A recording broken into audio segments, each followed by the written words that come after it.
Direction La Haye à présent pour un procès historique qui devrait durer au moins 3 ans. Celui de l'ancien président ivoirien arrêté sous les bombes, Laurent Gbagbo, pour crime contre l'humanité. Première comparution d'un chef d'État devant la Cour pénale internationale.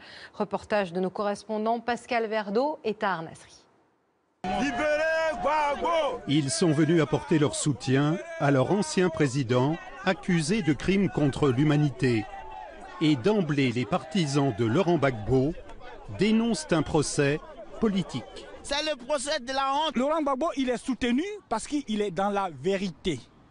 Il est dans la vérité. La France a fait la force pour pouvoir le faire partir parce qu'il ne faisait pas l'affaire de la France. À l'intérieur du prétoire, Gbagbo reste impassible. La procureure vient de décocher ses premières flèches. 3000 morts en quelques mois à l'issue d'un scrutin présidentiel perdu par Laurent Gbagbo fin 2010. Ce dernier aurait alors planifié et ordonné des attaques contre ses opposants.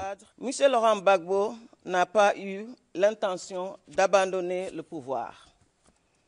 Il s'était préparé à l'éventualité d'une défaite électorale en posant des fondations de recours à la violence.